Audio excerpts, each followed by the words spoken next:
India's number 1 varicose veins hospitals ఐబీసీను సంప్రదించండి. మీ నొప్పి లేని ప్రయాణాన్ని ప్రారంభించండి. నమస్తే రమగారు. నమస్తే జయ.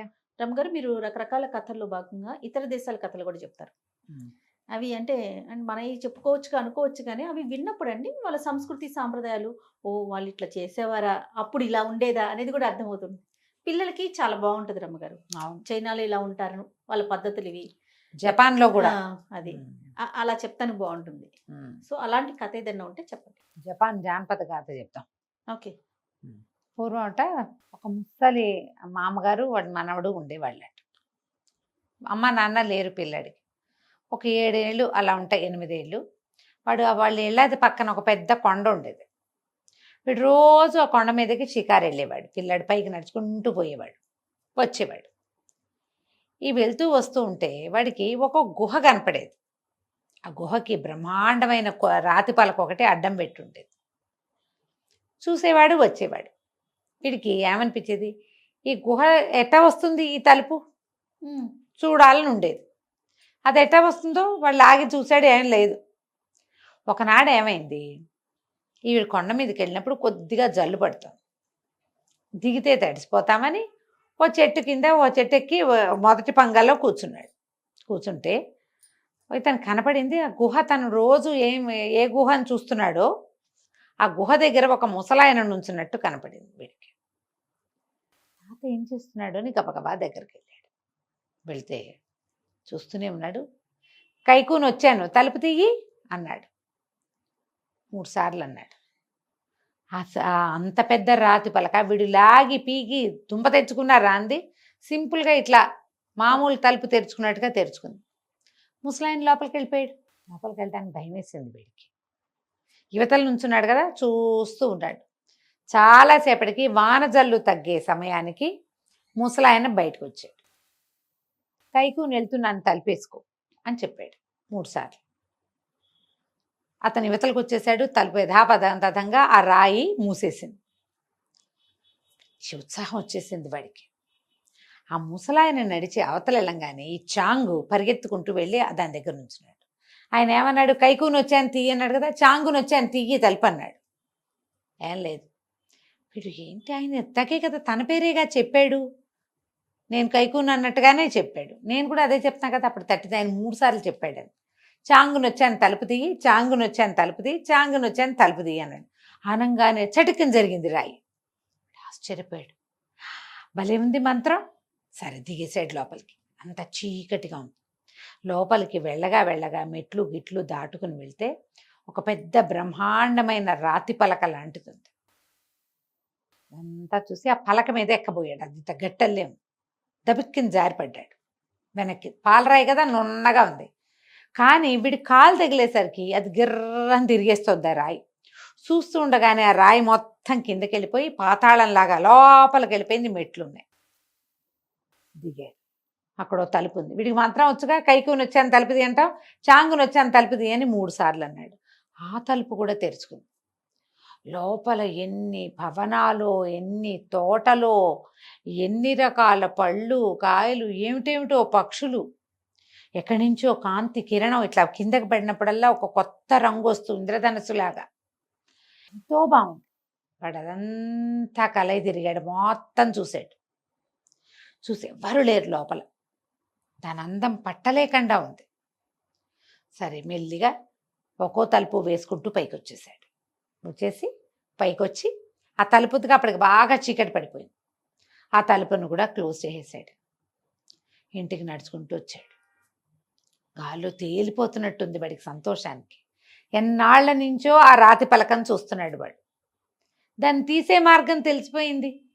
ఈ యొక్క నాయనమ్మకి కథలుగా వర్ణించి చెప్పాడు. ఆ నాయనమ్మ ఒరే అట్టటి వింతలు విడ్డూరాలు ఏనాడు చూడలేదురా, నాకు కూడా చూడాలంది, నన్ను తీసుకెళ్ళరా అని అడగటం మొదలుపెట్టి. ఆ వారం వినది. వచ్చే వారం తీసుకెళ్తానన్నాడు. వచ్చే వారం మధ్యాహ్నం అయ్యాక నాయనమ్మని వ్యాహ్యాలకి బయలుదేరితీశాడు. ఎవ్వరూ లేరు తలుపు దగ్గర. వీడికి మంత్రాలు వచ్చు కదా, ఏముంది ఇదే, నేను చాంగుని వచ్చాను తలుపు తీయి అంటాం. వెళ్ళక్కడి నుంచున్నాడు. మళ్ళీ మంత్రం చదివాడు. తలుపులు తెరుచుకున్నాయి. కిందకి వెళ్ళాడు. ఆ రాతి పలక తెరిచాడు. నాయనమ్మని వెంబడి పెట్టు తీసుకుపోయాడు లోపలికి. అన్నీ చూసింది కళ్ళారా నాయనమ్మ. ఎంత సంతోషించిందో. కేరింతలు కొట్టారు నాయనమ్మ మనవడు ఇద్దరు కలిసి. పైకి వచ్చేసారు. వచ్చేసి చివరి డోరు వేసేసరికి నాయనమ్మ లేదు. ఏది నాయనమ్మ ఆయమైపోయింది. ఓహో గోల పెట్టేశాడు. మళ్ళీ లోపలికి వచ్చాడు. అంతా వెతికాడు, ఎక్కడా కనపడలేదు. వాడు 3 ద్వారాలు దిగాలి. ఒక ద్వారం దిగి వచ్చాక రాతి పలక మీదకి కాలంటిస్తే తీర్చుకుంటుంది, దిగుతుంది. కింద మళ్ళీ ఇంకో తలుపు ఉంది, అందులోంచి వెళ్తే ఇంకో తలుపు వచ్చింది. మొత్తం తలుపులు మళ్ళీ ఓపెన్ చేశాడు. మళ్ళీ చూశాడు, ఎక్కడా నాయనమ్మ జాడ కూడా లేదు. లబలబలాడుతూ పైకి వచ్చాడు, ఏడుస్తూ. పైకి వచ్చేసరికల్లా ఆ పైకి వచ్చేసాక కైకు తాత మొట్టమొదటి కైకుని వచ్చానని అన్నాడుగా, ఆ ముసలాయన కనపడ్డాడు. వీడు ఏడుస్తూ నుంచున్నాడు. తాత మా నాయనమ్మ ఏది కనపడలేదు అన్నాడు. అనేసరికి ఆయన అన్నాడు, వెదవా, ఎవరికి చూపించకూడదు, నువ్వు చూసావు, మళ్ళీ ముసలిదాన్ని తెచ్చి చూపించావు, పో నువ్వు. వీటన్నిటికీ ఎవరు రాకుండా నువ్వు ఇలా నీలాగే దొంగతనంగా ఎవడో ఒకడు వస్తాడని ముసలిదాన్ని కాపలా పెట్టాను, నువ్వు వెళ్ళిపో అన్నాడు. అనగానే వీడు వలవలా ఏడ్చాడు పిల్లాడు. నేను ఒక్కడినే ఎలా ఉండను, మా నాయనమ్మ లేకుండా ఉండలేను, నాకు అమ్మా నాన్న లేరు, మా నాయనమ్మ కూడా నన్ను లేకుండా నన్ను చూడకుండా ఉండలేదు. 1 గంట ఆలస్యం అయితే గోలు పెట్టి ఏడ్చి కేకలు పెట్టి వాకిలి ఇల్లు ఏకం చేస్తుంది. మా నాయనమ్మని వదిలే తాత తాత మళ్ళీ రాము అని బతిమలాడాడు. ఆయన కరిగిపోయాడు. కరిగిపోయి పిచ్చి వెదవా, నువ్వు బాగానే ఉంటావు, మీ నాయనమ్మ బాగానే ఉంటుంది, నువ్వు పట్టపురాజుకు అల్లుడు అవుతావని చెప్పాను, మీ నాయనమ్మ సంతోషంగా ఉంది, నీ బెంగేం లేదు, ఇక్కడ కాపలా ఉంటుంది, ఉండని, నువ్వు వెళ్ళు, నువ్వు ఎప్పుడు కావాలంటే అప్పుడు రావచ్చు, వారానికి 1 రోజు వచ్చి మీ నాయనమ్మతో గడుపు, నువ్వు ఇంటికి వెళ్ళిపో, ఇంటి పక్క వాళ్ళు నిన్ను చూసుకుంటారు, నీకు పట్టపురాజు కూతురు నీ పెళ్ళాం అవుతుంది, వెళ్ళిపోమన్నాడు. ఈ 7-8 ఏళ్ల పిల్లాడు ఇంకా నాయనమ్మని వదిలేసి ఇంటికి వెళ్ళిపోయాడు. ఆ పక్క ఇంట్లో వాళ్ళు చక్కగా చూసుకున్నారు వీడిని. వాడికి పనులొచ్చు, కొంత పని పాట వచ్చు, ఆ ఊళ్ళలో చేసే వ్యవహారాలు ఉంటాయి కదా, మన ఏమిటి పట్టు పురుగుల్ని వాటిని చేయటం, అవి ఏమిటో చేసేవాడు, అవన్నీ చేసేవాడు. అయితే ఈ పక్కింటి వాళ్ళు ఆ రోజు అడవికి వెళ్తే వాళ్ళకు ఒక శిశువు దొరికింది, ఆడపిల్ల. అడవిలో దొరికింది చక్కటి పిల్ల, చంటి పిల్ల. ఆ పిల్లని తెచ్చుకుని పెంచుకున్నారు. దానికి 12 ఏళ్ళు వచ్చాక ఈ చాంగకి అప్పటికి 20 ఏళ్ళో ఉంటాయి, 21. చాంగకిచ్చి పెళ్లి చేశారు. మరి వాడిని వాళ్ళే చూసుకుంటున్నారు కదా ఇన్నాళ్ళు.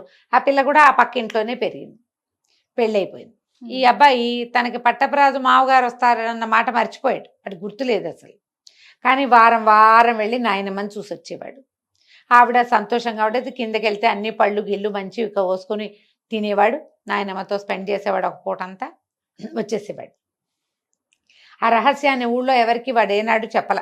అలా చెప్పకుండా ఉండేదాన్ని ఆ కైకు ముసలాయన ఏదో చేసాడు వాడి మీద, రహస్యం బయట పడలేదు.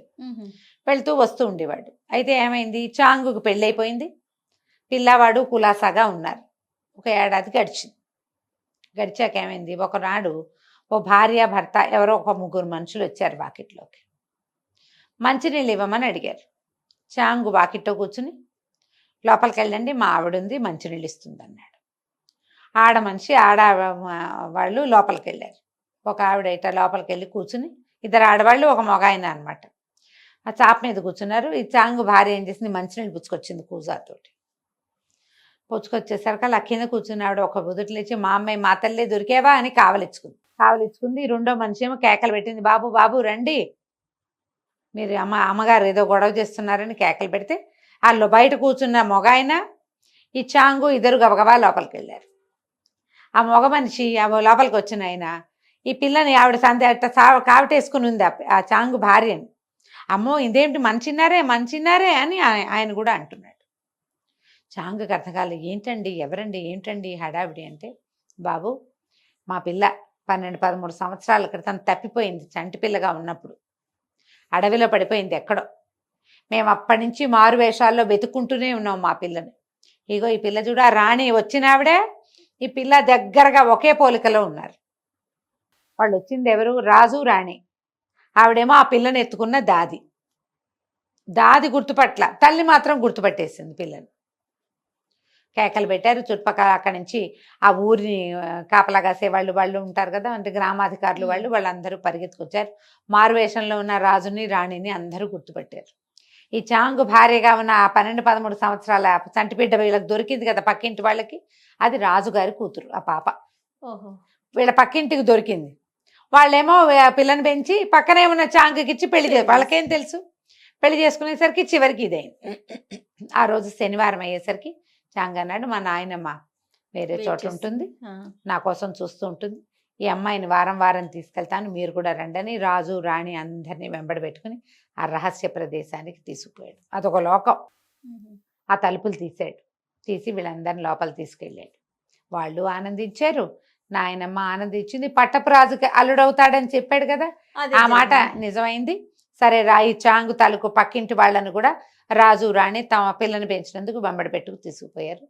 ఆ దేశానికి రాజుగారికి అల్లుడైపోయాడు చాంగు.